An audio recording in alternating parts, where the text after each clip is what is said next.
रुजु सूत्र न्याय की विशेषताओं में कुछ विशेषता और अपन देखते हैं।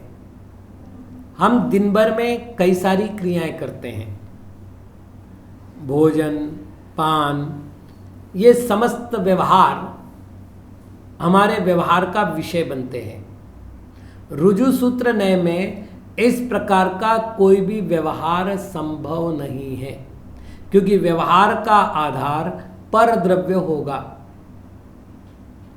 एक महत्व की बात है, हम कुछ संज्ञाएं देते हैं और वो क्रियावाची संज्ञाएं होती है, जैसे कुंभम करोति इति कुंभकारः। रुजु सूत्र न्याय कहता है कि कुंभकार नाम की संज्ञा नहीं बन सकती। क्यों? क्योंकि उसके लिए उसको कुंभ बनाने वाला होना चाहिए, अर्थात एक कर्ता और एक कर्म, इस तरह के दो द्रव्यों का संबंध हो जाएगा। और चूंकि ये द्रव्य संबंधों को स्वीकार नहीं करता। दूसरी एक बात बताइए, यदि कुंभम करोति कुंभकारः ऐसा अर्थ हम कर लेते हैं, तो रुजु सूत्र ने पूछता है कि एक बात बताइए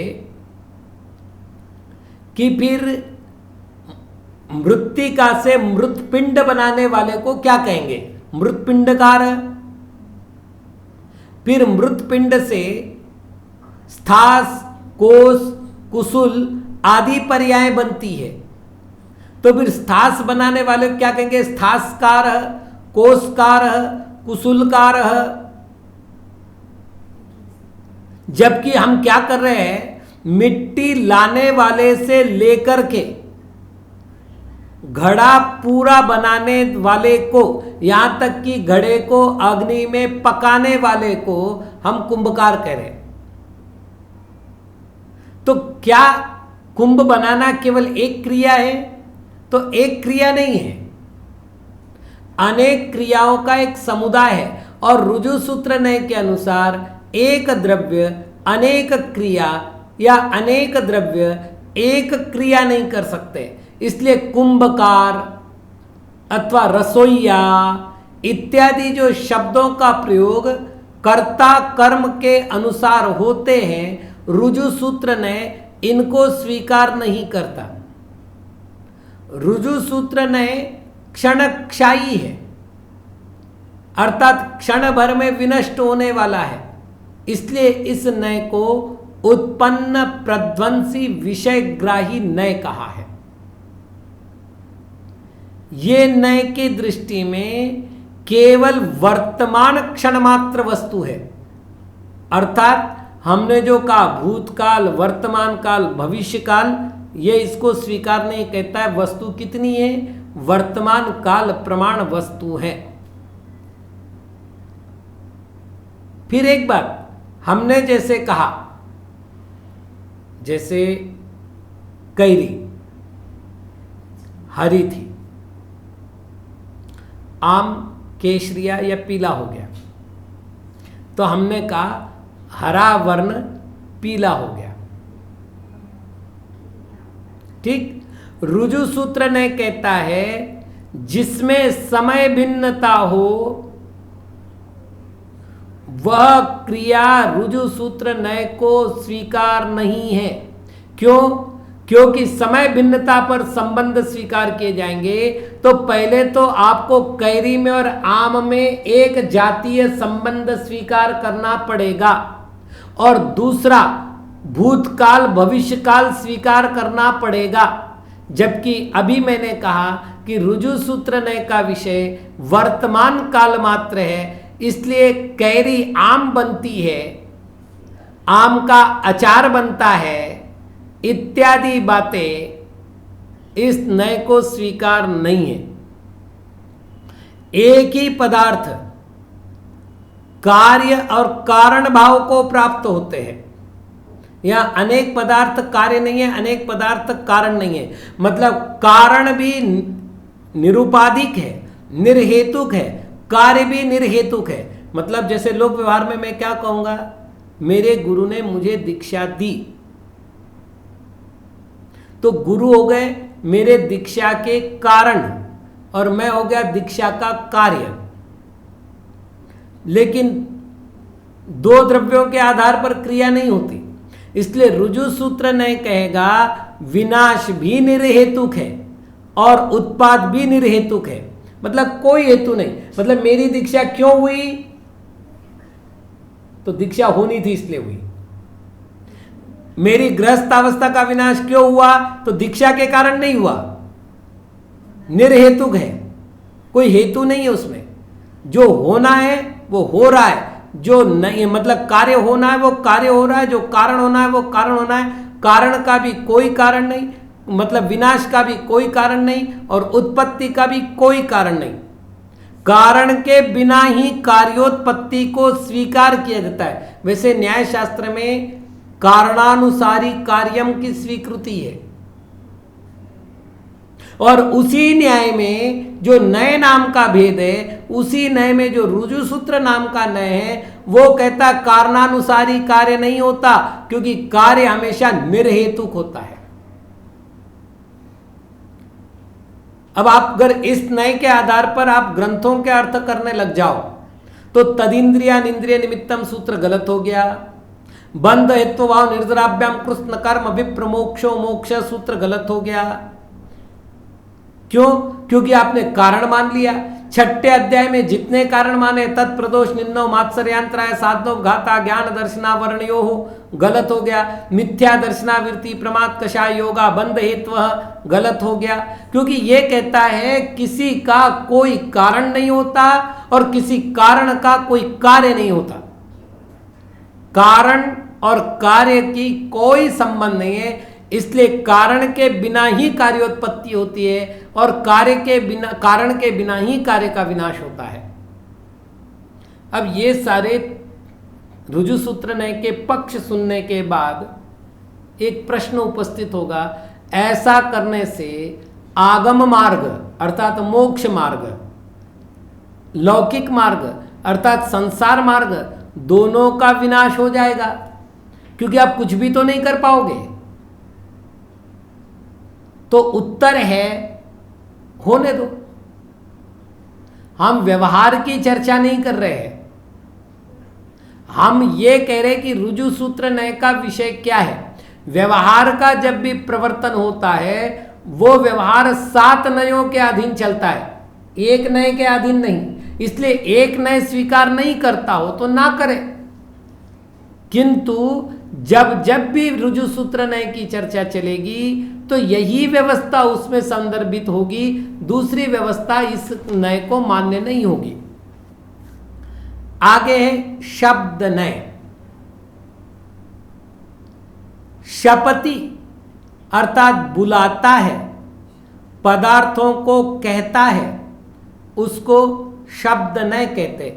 अर्थात शब्द से अर्थ का बोध कराने वाले नयों को शब्द नय कहते हैं।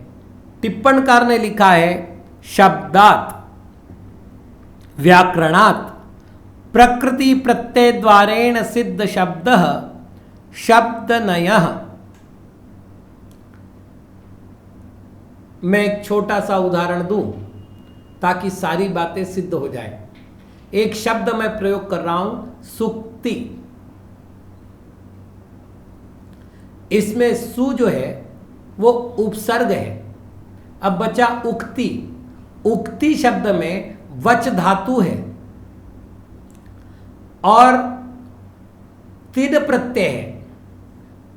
तिन प्रत्यय जो है वो स्त्रीलिंग अर्थ में लगता है, न का लोप हो जाएगा और वच का उक हो जाएगा तो उक्ति बनेगा।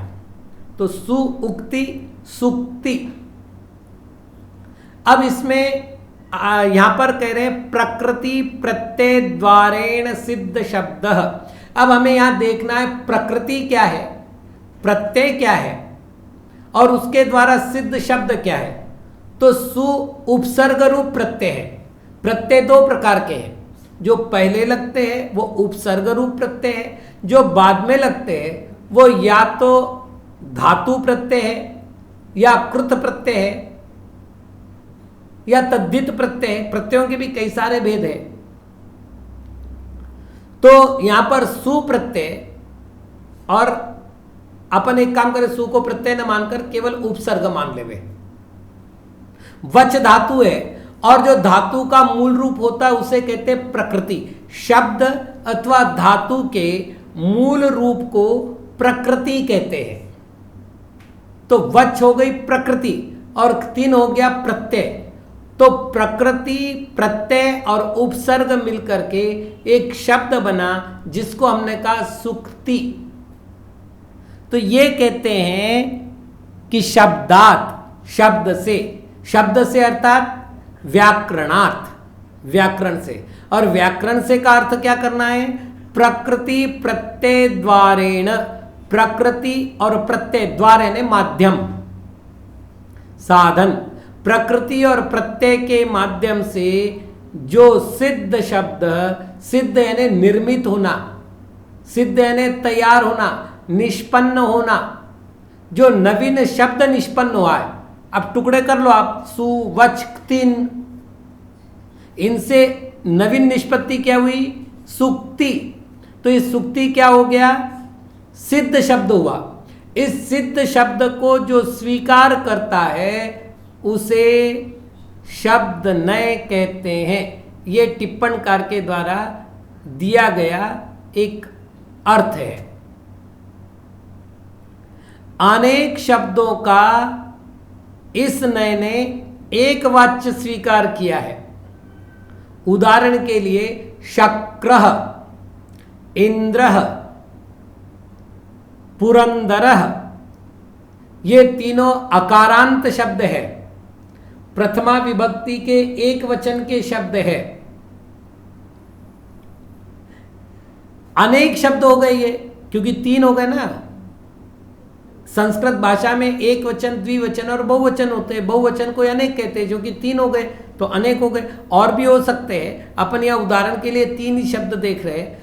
तो इंद्र शब्द का एक अर्थ स्वतंत्र है, इंद्रनाथ, इंद्र जो ईंधन करे, अर्थात ऐश्वर्य को भोगे, उसे इंद्र कहते हैं। शक्नाथ, शक्र, अर्थात जिसमें सामर्थ्य हो, उसको शक्र कहते। और पुरदारनाथ, पुरंदर, जो नगरों का विभाजन करे उसे पुरंदर कहते हैं।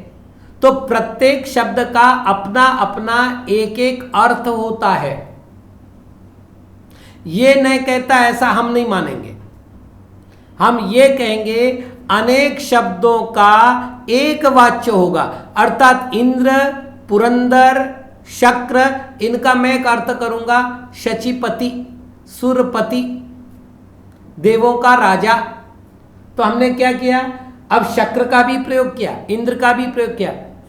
तत्वार्थ वृत्तीय श्रुत सागर आचार्य की, उसमें एक सूत्र है, सौधर्म ईशान सानत कुमार महेंद्र ब्रह्म ब्रह्मोत्तर लांतव कापिष्ट वगैरह जो पूरा सूत्र है, उस सूत्र की टीका में इंद्र के 16 पर्यायवाची शब्दों को उन्होंने स्वीकार करके प्रयोग किया है। और सबका अर्थ एक ही होगा, मतलब शब्द कितने भी हो उसका वाच्य अर्थ एक होगा। ऐसी जिसकी स्वीकृति है उसको शब्द नय कहते हैं। अर्थात पर्यायवाची शब्दों के कारण से ज्ञान में कोई भेद नहीं आता, ये जिसे मान्यता है उसको हमने शब्द नय कहा है। अब इसमें एक बात और है, पर्यायवाची शब्दों में लिंग भेद होगा, कारक भेद होगा, संख्या भेद होगा, उपग्रह भेद होगा, पुरुष भेद होगा। तो इसको कोई परवाह नहीं है। यह नहीं कहता है मेरे लिए कोई व्यभिचार नहीं है। व्यभिचार का अर्थ होता है एक का विषय दूसरे में जाना। अपन एक एक उदाहरण देख लेते। लिंग व्यभिचार अर्थात एक लिंग के शब्दों को दूसरे लिंग के शब्दों द्वारा प्रयोग करना। जैसे मैंने एक शब्द का प्रयोग किया पुष्य, तो पुष्य पुल्लिंगी शब्द है। पुष्य के स्थान पर मैंने तारका शब्द का प्रयोग किया, तो स्त्रीलिंगी शब्द हो गया, और तारका के स्थान पर मैंने नक्षत्रम शब्द का प्रयोग किया तो नपुंसक लिंगी शब्द हो गया, तो लिंग व्यभिचार तो हो गया। लेकिन यह न कहता है कि मुझे लिंग व्यभिचार मान्य नहीं है, इसलिए आप यदि पुष्य के स्थान पर तारका का प्रयोग करते हैं, तारका के स्थान पर नक्षत्रम का प्रयोग करते हैं तो मुझे स्वीकार है। ऐसे ही काल व्यभिचार, विश्व दृश्वा पुत्रो जनिता, एक वाक्य मैंने प्रयोग किया है। विश्व दृश्वा, विश्व को देख लिया है जिसने, भूतकाल का शब्द हो गया, और पुत्रो जनिता, ऐसा पुत्र ये उत्पन्न करेगी, तो करेगी क्या हुआ, भविष्य काल हुआ। तो भूतकाल के साथ क्रियापद कौन सा लगना चाहिए था, भूतकाल का, और यहां पर भविष्य काल का प्रयोग कर रहे हैं। यदि ऐसा भी होता है तो ये कहता है कि मुझे काल व्यभिचार से कोई तकलीफ नहीं है, मेरा अर्थ पूर्ण हो रहा है, मुझे स्वीकार है। ऐसे ही कारक व्यभिचार, शी धातु के साथ सप्तमी विभक्ति का प्रयोग होता है, शिंग शेते, तो स्पष्ट है, पर्वते शेते, पर्वत पर सोता है, हो सकता है। लेकिन व्याकरण के अनुसार यदि अधि उपसर्ग लगा करके प्रयोग किया जाएगा अधिशिस्तासांग, तो फिर उन्होंने उसके लिए द्वितीय विभक्ति का प्रयोग किया है। तो मैं कहूंगा ग्रामम शेते, वो अर्थ करूंगा गांव में सोता है, गांव में सप्तमी विभक्ति है, लेकिन प्रयोग कौन सा कर रहा हूं, द्वितीया का प्रयोग कर रहा हूं। तो सप्तमी के स्थान पर द्वितीया का प्रयोग करना क्या हुआ, कारक व्यभिचार। ये कहता है मुझे स्वीकार है, कारक व्यभिचार से मुझे कोई प्रभाव नहीं पड़ता, मेरा अर्थ पूर्ण हो रहा है, इसलिए मैं इसको स्वीकार करता हूं, ये शब्द नहीं कह रहा है। इसी प्रकार संख्या व्यभिचार, नक्षत्रम पुनर्वसु, नक्षत्रम शतभीषजः, तो ये पुनर्वसु द्विवचन है, शतभीषज बहुवचन है, और नक्षत्रम एक वचन है।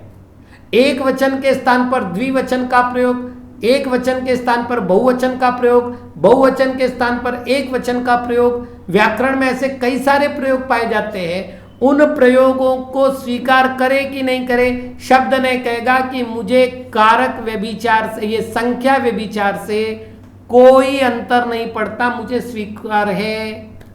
इसी तरह उपग्रह व्यभिचार, रम धातु है, रम धातु आत्मनेपदी धातु है, तो रमते रमेते रमन्ते, रम से रमत रमेते रमद्वे, रमे रमावहे रमावमहे, यह अर्थ बनेगा, मतलब शब्द प्रयोग होंगे।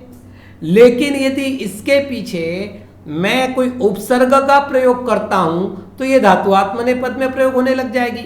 जैसे वि उपसर्ग लगा दिया और रम धातु लगा दिया तो विरमति हो जाएगा, विरमते नहीं होगा। तो यह हो गया उपग्रह व्यभिचार। शब्द ने कहेगा मुझे क्या तकलीफ है, मुझे स्वीकार है, क्योंकि व्याकरण इसको सिद्ध करता है और व्याकरण से शब्द सिद्ध होता है। ऐसे पुरुष व्यभिचार, मन्य से ये शब्द मध्यम पुरुष का एक वचन है, मन्ने प्रथमा उत्तम पुरुष का एक वचन है, मन्ने के स्थान पर मन्ने से के स्थान पर मन्ने गर प्रयोग होता है, तो शब्द ने कहता है मुझे स्वीकार है। तो कुल मिलाकर इन प्रकार के दोषों को ये ग्रहण नहीं करता, ये केवल शब्दों को प्रकृति प्रत्यय से स्वीकार करके उसके अर्थ को स्वीकार करता है। अब इसके करने से फिर एक प्रश्न खड़ा हो जाएगा कि ऐसा करने से तो व्याकरण शास्त्र का विरोध हो जाएगा। तो बोले होने दो विरोध, हमें विरोध से कोई प्रयोजन नहीं है। हमारा प्रयोजन है कि हम यहां पर उसका वर्ण विषय बता रहे हैं, व्याकरण को स्वीकार करने वाले अन्य नए हैं, उससे व्यवहार चल जाएगा। तो ये शब्द नय की व्यवस्था पूर्ण हुई। परस्परेणाभिरूढ़ समभिरूढ़, जो परस्पर में अभिरूढ़ है उसे समभिरूढ़ कहते हैं। शब्द भेदेपि अर्थ भेदो नास्ति, शब्द का भेद होने पर भी अर्थ में भेद नहीं पाया जाता। यथा शक्रः, इंद्रः, पुरंदर इत्यादयः समभिरूढ़ाः। शक्र, इंद्र अथवा पुरंदर इत्यादि को एकार्थक माना जाता है, ये समभिरूढ़ नहीं है, ये निश्चित है। शकनाथ शक्रः, इंद्रनाथ इंद्रः, पुरदारनाथ पुरंदरः, ये व्युत्पत्ति लभ्य अर्थ है, उससे शब्दों के अर्थ बदलते हैं। किंतु समभिरूढ़ नहीं कहता है कि शब्द भेद होने पर अर्थ भेद नहीं होता। एवं क्रिया प्रधानत्वेन भूयत इत्येवं भूतः।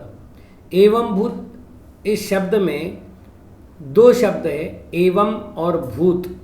एवं का अर्थ करना है क्रिया प्रधान रूप से, जिसमें क्रिया की प्रधानता होती है उसे कहेंगे एवं, और भूयत अर्थात जो होता है उसे भूत कहते हैं।